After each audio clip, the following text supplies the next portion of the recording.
इसी के आगे उस मुमुक्षु को जब ज्ञान प्राप्त होता है, वशिष्ठ जी कहते हैं कि वो संसार में रहते हुए वो साधक, वो व्यक्तित्व जिसको ब्रह्म साक्षात्कार हो जाता है, आयांति चन चायांति प्रयांति चनयांति च, वो आते हैं पर नहीं आते, जाते हैं पर नहीं जाते, कुर्वन्त्यपि न कुर्वन्ति, सब कुछ करते हुए भी वो कुछ नहीं करते, न बदन्ति बदन्ति च, और न बोलते हुए भी बहुत कुछ बोलते हैं। या यूं कहें कि सब कुछ सांसारिक बातें करते हुए भी वो कुछ बोलते ही नहीं है।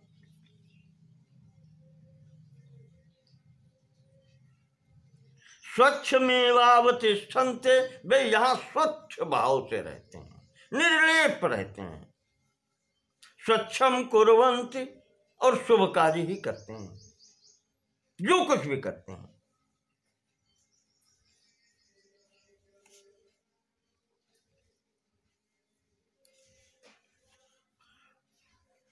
उनके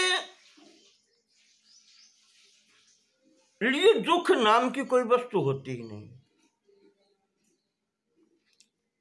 वशिष्ठ जी कहते हैं, एवं विधा ही वृत्तया आत्मतत्वावलोकान आलभ्यन्ते नान्यथा। आलोकनात् लभ्यन्ते नान्यथा, ये जो वृत्ति है उसकी, बोधवान पुरुष की, ज्ञानवान पुरुष की, आत्म तत्वावलोकना लभ्यन्ते न अन्यथा, जिसको आत्म साक्षात्कार हो गया है, आत्मज्ञान प्राप्त हो गया है, उसमें ये परिवर्तन होते हैं, न अन्यथा और किसी में नहीं होते। तो तस्माद् विचारेण आत्मान्वेष्टव्य उपासनीयो ज्ञातव्यो यावज्जीवं पुरुषेण नेतरदिति। ऐसा विचार करके राम फिर जब तक शरीर रहे, यावज्जीवम पुरुषेण ज्ञातव्यो, उसे ज्ञान प्राप्त करने की इच्छा करनी चाहिए, उपासना करनी चाहिए, इस मार्ग पर चलना चाहिए। नेतरद इति न इतरत इति, इसके अतिरिक्त और कुछ करने का फिर होता नहीं है।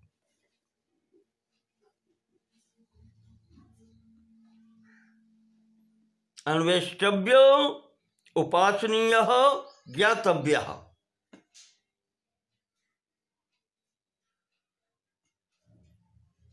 याज्ञवल्क्य जी ने मैत्रेय जी को जब उपदेश दिया, यही तो दिया है, आत्मा वा अरे दृष्टव्यः मननीयः चिंतनीयः है, दृष्टव्यः इति, वहां भी ऐसे ही शब्द दिए हैं। तो वशिष्ठ जी कहते हैं कि स्वानुभूतेश्च शास्त्रस्य गुरोश्चैवे वैकवाक्यताम्, अपनी अनुभूति से, अपने अनुभव से, शास्त्र पर विचार से और गुरु के वाक्य पर विश्वास करके, इन सब को एक श्रेणी में रखते हुए, यस्याभ्यासेन तेनात्मा संततेनावलोक्यते, ये है निश्चय पूर्वक जो इसका अभ्यास करता है, इन तीनों के एक रूपता लेते हुए, उसे ये साक्षात्कार होता है। और जो अवहेलित शास्त्रार्थ अवज्ञात महाजनई, जो शास्त्र का अनादर करता है, जो महापुरुषों का अनादर करता है, कष्टाम अपि आपदम प्राप्तो, उसे फिर कष्ट प्राप्त होता ही है।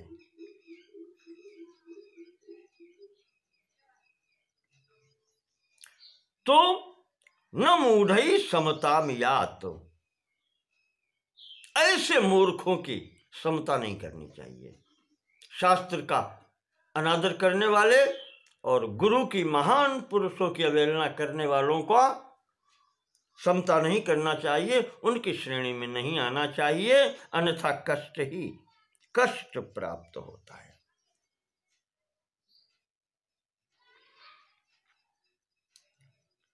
क्योंकि कहते हैं कि राम वरम शराब हस्तस्य चांडालागार वेथिषु,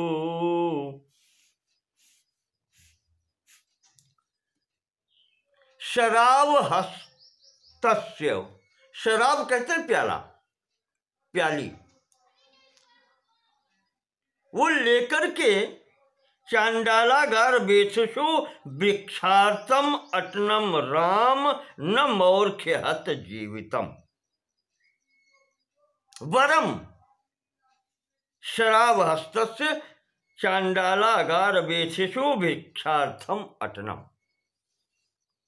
वो कटोरा लेकर के हाथ में चांडालों के घर गलियों में भिक्षा मांगना श्रेष्ठ है इन मूर्खों के संग से। जो सबसे समाज में निकृष्ट समझा जाता है, चांडाल के यहां भिक्षा लेना, कहा वो भी श्रेष्ठ है, वो इनकी तुलना में श्रेष्ठ है। मूर्खों से, इनसे दूर रहे।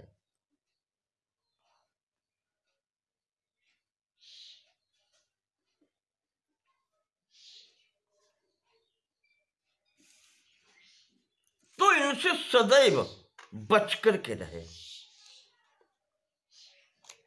तो संसार दुख मोक्षार्थम मादृशै सह बंधुभि स्वरूपमात्मनो ज्ञात्वा गुरु शास्त्र प्रमाणतः जीवन मुक्ताश्चरन्ति यथा हरिहरादया यथा ब्रह्मर्षयश्चान्ये तथा विहर राघव।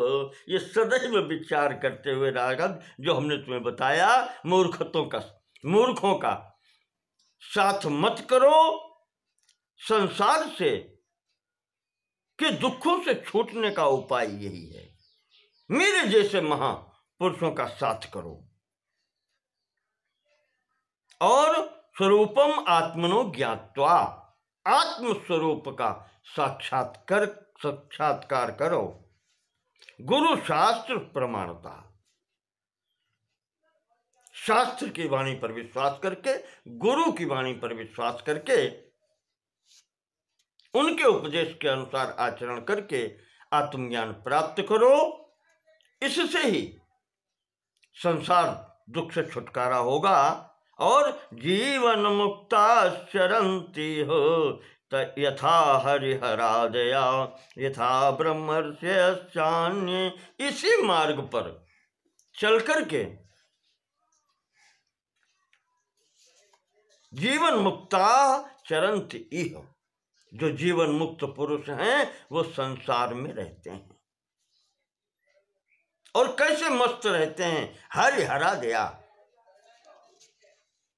और जैसे विष्णु, ब्रह्मा और अन्य ब्रह्मर्षिया और अन्य भी जो ब्रह्मर्षि हैं, ब्रह्मज्ञानी ऋषि मुनि हैं, उनके भांति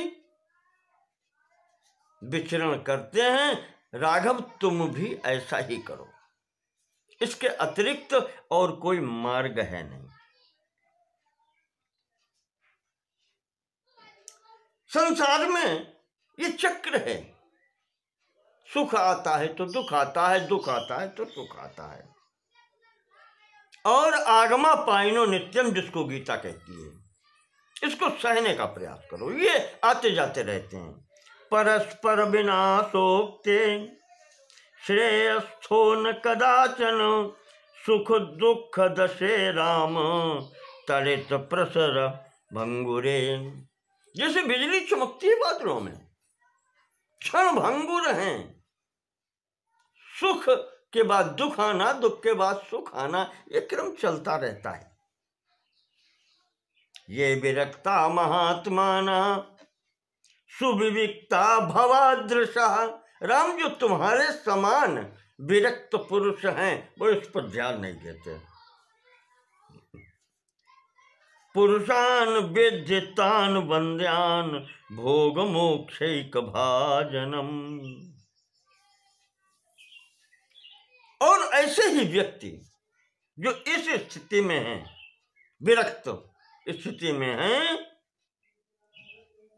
पुरुषान विद्यतान वंद्यान, ऐसे पुरुष ही वंद्य होते हैं, वंदनीय होते हैं। भोग मोक्षैक भाजनान, उनको भोग मोक्ष सब कुछ प्राप्त होता है। कोई वस्तु उन्हें दुष्प्राप्य नहीं होती।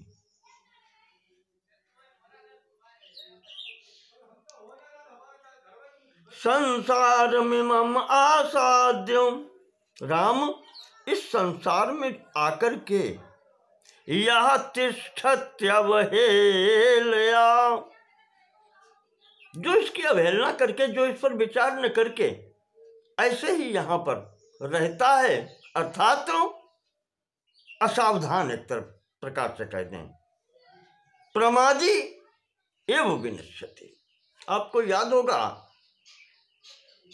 उद्योग पर्व महाभारत में, जहां पर विदुर नीति के पश्चात ही एक अध्याय आता है, सनत सुजाति कहते हैं।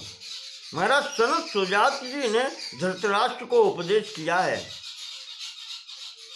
उसमें उन्होंने कहा है, धृतराष्ट्र ने पूछा है, भगवान मृत्यु क्या होती है? क्या मृत्यु का अस्तित्व है? जो लोग कह देते हैं कि अमुक व्यक्ति मर गया, मरना क्या है? तो वहां उन्होंने कहा है, प्रमादो मृत्यु, प्रमादो मृत्यु रहम ब्रह्मीमि। सनत सुजात जी कहते हैं, ये प्रमाद ही जो है, इसी को मैं मृत्यु कहता हूं, अन्यथा कोई यमराज नहीं, कोई काल नहीं। आत्मा अजर है, अविनाशी है। अजो नित्याचार श्रोते हम पुराणों न हन्यते, मरता नहीं है।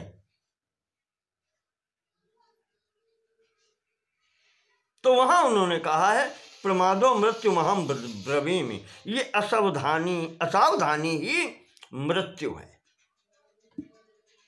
इसी का विवेक चूड़ामणि में आदि शंकराचार्य जी ने इसी वाणी को प्रमाणित किया है। इति ब्रह्मणा सुतः करके उन्होंने कहा है कि ऐसा भगवान ब्रह्मा जी के पुत्र सनत कुमार जी ने, सनत सुजात जी ने स्वयं कहा है कि प्रमाद ही मृत्यु है। तो इस संसार क्षेत्र में आकर के शरीर धारण करके जो असावधान रहता है संसार की ओर से, उसके ऊपर ये अपना प्रभाव डालता अवश्य है, फिर उसे दुख जरूर प्राप्त होता है, उसे मृत्यु का भय प्राप्त होता है।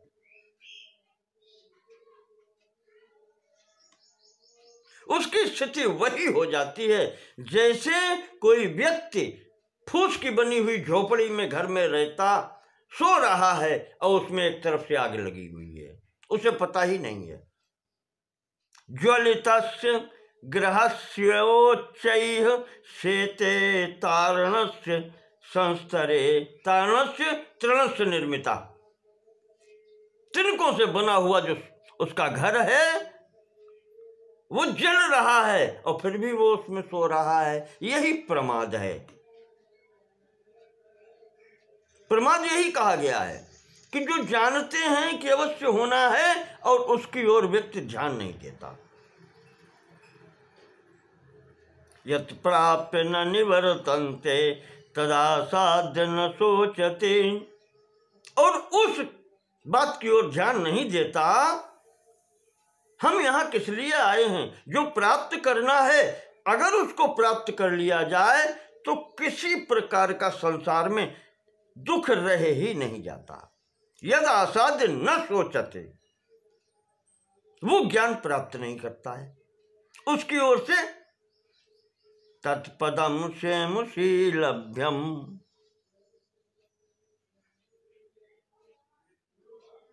अस्तेवात्र न संशय। वो जब साक्षात्कार होता है तो उसे शांति प्राप्त हो ही जाती है।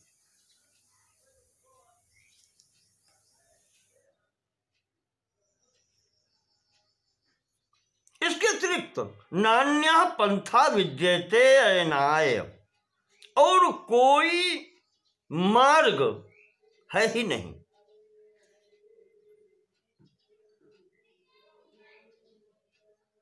न बिना केवली भावाद विद्यते भुवनत्रये। केवली भाव प्राप्त करने के अतिरिक्त, आत्म साक्षात्कार करने के अतिरिक्त इस संसार सागर के दुखों से मुक्ति पाने का कोई मार्ग नहीं है। न हस्तपाद चलनम न देशांतर संगम। ये जो प्राप्त हो जाता है, फिर कहीं जाने आने की आवश्यकता नहीं, हाथ पैर चलाने की आवश्यकता नहीं है, कहीं देश विदेश जाने की इच्छा नहीं होता। न काय क्लेश वैधुर्यम, न शरीर को किसी प्रकार का कष्ट देना पड़ता है। न तीर्थायतनाश्रया, न तीर्थाटन इत्यादि करने की आवश्यकता होती है। पुरुषार्थैक साध्येन, एकमात्र पुरुषार्थ यही करना पड़ता है। वासनैकार्थ कर्मणाम,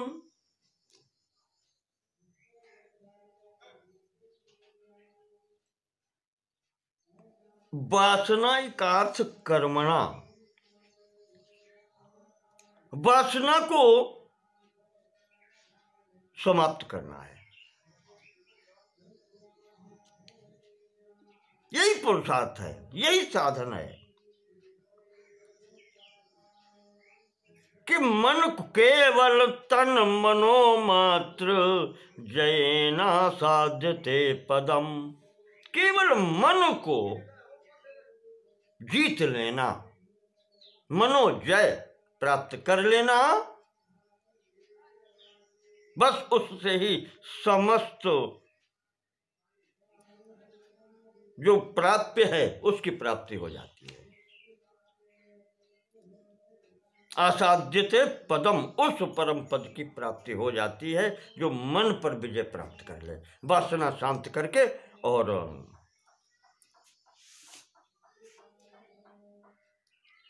कर्मों से छुटकारा पा ले, इंद्रियों के विषयों से, और मन को जीत ले। यही पुरुषार्थ है, परम पुरुषार्थ है व्यक्ति का।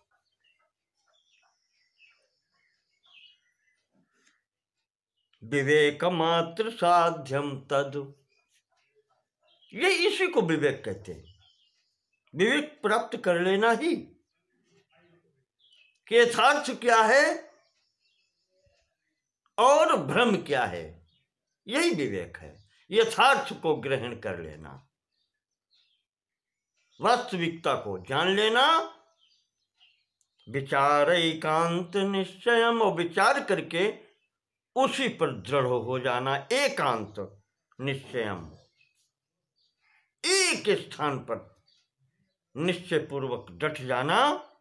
त्यजता दुख जालानि नरेण तदवाप्यते, और ऐसा जब कर लेता है तब उसके दुख जाल सब समाप्त हो जाते हैं और उस परम पद की प्राप्ति हो जाती है।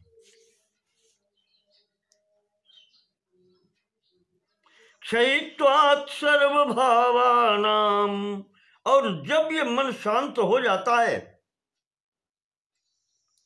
सर्व भावनाम क्षयित्वात्, सर्व भावनाएं जब क्षीण हो जाती हैं, आशाएं समाप्त हो जाती हैं। तो स्वर्ग मानुष्योर्द्वयो, तो स्वर्गीय और इस लोक के सुखम नास्त्येव सलिलम मृगतृष्णासु विवैतयो। बिल्कुल उसी प्रकार से इन स्वर्ग में या इस लोक में सुख है ही नहीं कहीं, ये उसे ज्ञात हो जाता है। क्षयित्वा सर्वभावानाम, मन पर जब विजय करता है, संपूर्ण कामनाएं जब उसकी शांत हो जाती है, मन की वृत्ति शांत, तो सुख दुख की स्थिति शांत हो जाती है। तब वो देखता है कि संसार में सुख कहीं है नहीं। सलिलम मृग तृष्णासु इव एतयो, ये सब मृग तृष्णा रूपी भ्रम है।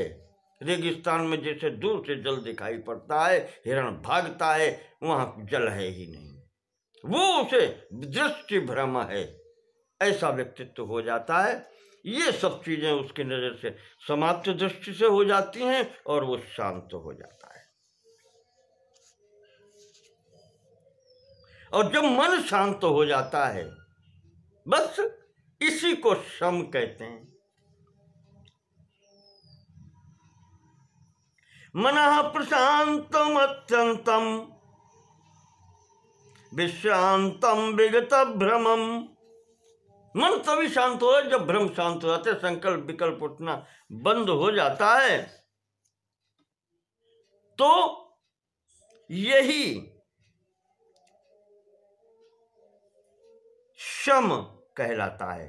और जो बताया था, मोक्ष के दरवाजे पर जो 4 द्वारपाल हैं, शम, विचार, संतोष और साधु समागम, तो शम की महत्ता यही है, शांति प्राप्त हो जाना, मन स्थिर हो जाना।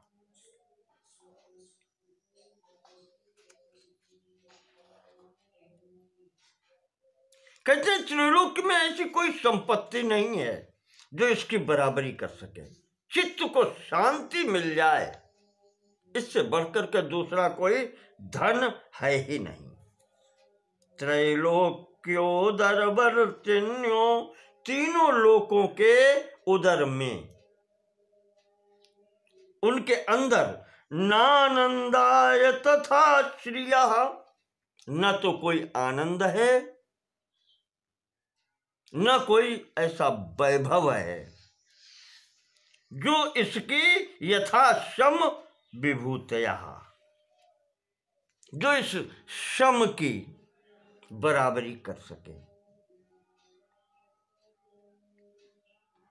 कहते हैं शम मातरीव परम यान्ति विषमानि मृदूनि च विश्वासमीय भूतानि सर्वाणि समशालिनी। जिसके अंदर शम, मन जिसका शांत हो जाता है, मन कहते हैं, वशिष्ठ जी कह रहे, राम जिसके अंदर शम हो जाता है, मन शांत हो जाता है, मनोजय हो जाती है, कहते हैं ये फिर माता की भांति तुम्हारा पालन करता है। जैसे माता तुम्हारा सर्वत्र हित चाहती है, फिर वो कष्ट नहीं तुम्हारे ऊपर आने देती।